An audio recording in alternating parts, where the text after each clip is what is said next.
नमस्कार बालमित्रांनो. महिला प्रबोधन मंडळ नागपूरतर्फे आयोजित संस्कार कवच मालिकेअंतर्गत मी स्मिता खांदोडे बाळांनो, तुमची स्मिता आजी आपल्याशी सुसंवाद साधणार आहे. बालमित्रांनो, आज आपण भारतातील गुजरात राज्याच्या संत गंगा सतीबाई यांची गोष्ट ऐकणार आहोत. गंगा सतीबाई गुजरातमधील प्रसिद्ध संत कवयित्री होऊन गेल्या. त्या गुजरातच्या मीराबाई म्हणून ओळखल्या जातात.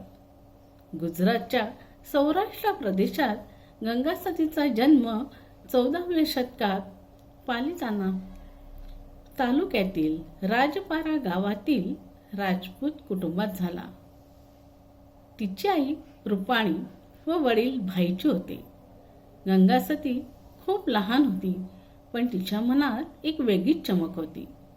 ती लहान असताना देवाच्या भक्तीत रमलेली होती. तिची देवावर अतुल श्रद्धा होती. तिचा आवाज अतिशय गोड होता. ती नेहमीच मधुर आवाजात देवाचे भजन गात असे. गंगा सतीच्या आईवडिलांचे जीवन साधे होते. त्यांची देखील देवावर खूप भक्ती होती. त्यामुळेच गंगा सतींच्या घरात नेहमीच भजन कीर्तन होत होते. तिचे बालपण धार्मिक वातावरणात जात होते. तिच्या आई वडिलांनी तिला चांगले संस्कार दिले होते. गंगा सती मोठ्या प्रेमाने आपल्या आई वडिलांची सेवा करीत असे आणि त्यांच्या सांगण्याप्रमाणे देवाची पूजा करीत असे. गंगा सतीचा विवाह भावनगर जवळील समढियाल गावातील कहेलसिंग गोहेल सोबत झाला होता. कौटुंबिक संस्कारांनी लहानपणापासून भक्ती मार्गाकडे वळलेल्या गंगाबाईने आपल्या पतीलाही भक्ती मार्गाची गोडी लावली होती. देवाची निष्ठेने भक्ती करीत असल्याने त्यांच्या घरी कायमच धार्मिक कार्यक्रम होत असे. त्यामुळे त्यांच्या घरी साधू संन्यासी येत असे. पुत्र वयात आल्यावर गंगा सतीने आपले संपूर्ण आयुष्य भक्ती मार्गाला समर्पित केले. दुर्दैवाने तिच्या पतीने लवकरच समाधी घेतली, म्हणजे ते निधन पावले. गंगा सती खूप दुःखी झाली. तिने देखील समाधी घेण्याचा निर्णय घेतला. पण त्यापूर्वी तिने आपली पुत्रवधू म्हणजे सून पानाबाई हिला रोज अतिशय निखळपणे आत्मीय भावाने भजन ऐकवत भक्ती मार्गाची तिने शिकवण दिली. तसेच 52 दिवस पदे रचून ब्रह्मज्ञानाचा उपदेश पानाबाई आपल्या या पुत्रवधूला केला. विजळीने चमकारे मोती परमंकु पानबाई या गुजराती भक्तिपदाचा अनुवाद मराठीत असा आहे. विजांनी उजळलेल्या मोत्यांचा हार घालावा पानबाई. हे पानबाई, दिव्य तेजाने चमकणारे मोती ईश्वराच्या चरणी अर्पण करायचे. आता हे मोती म्हणजे काय? तर आपलं आयुष्यात आपण जे जे कामं करतो, म्हणजेच आपलं शिक्षण आहे, नोकरी आहे, त्या अनुषंगाने येणारं यश आहे, कीर्ती आहे, आपलं वागणूक आहे, आपली भक्ती आहे, हे सगळं काही जे आहे हे पवित्र असावं, दिव्यत्व असावं. आणि हे सगळं दिव्यत्व आपण याचा हार गुंफून तो ईश्वराच्या चरणी अर्पण करायचा. म्हणजेच दिव्यत्वेचा, पवित्रचा, शुद्धतेचा हा हार आपण ईश्वराला घालायचा. आपल्याजवळ जे आपण कमवलेलं असेल, म्हणजे यश आहे, कीर्ती आहे, हे सारं काही आपण ईश्वराच्या चरणी समर्पित करायचं.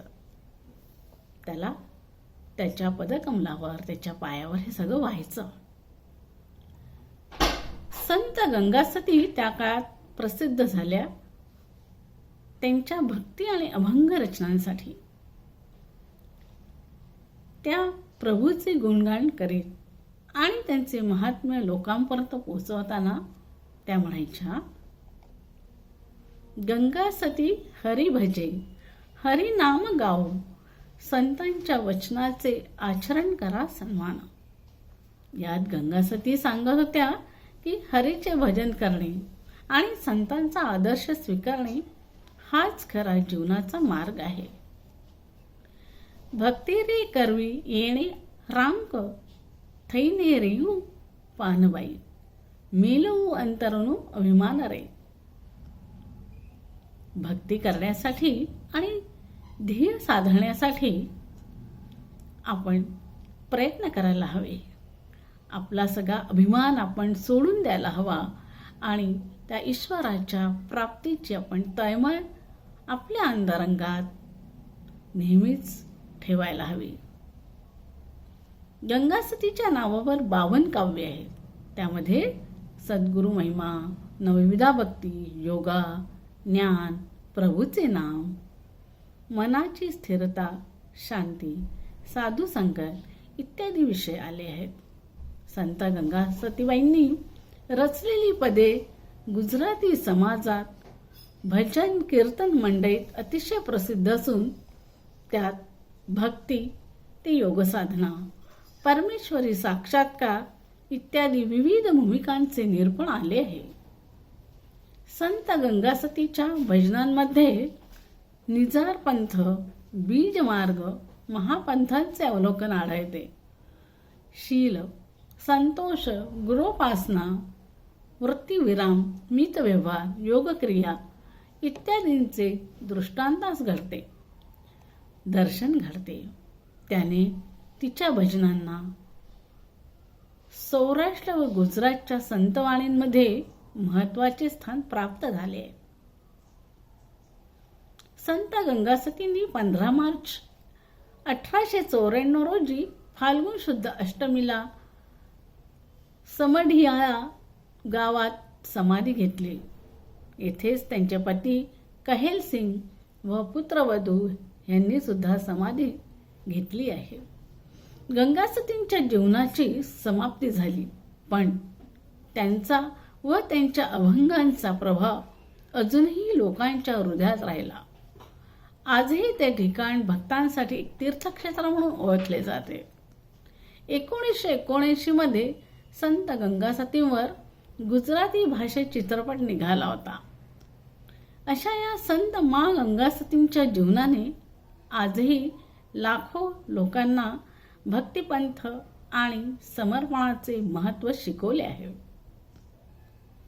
गंगासतीच्या जीवनाची कथा आपल्याला एक गोष्ट शिकवते.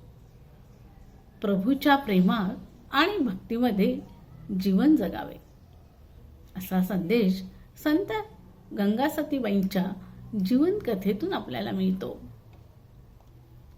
संत मा गंगासतींना कोटी कोटी वंदना. धन्यवाद बाळांनो, धन्यवाद.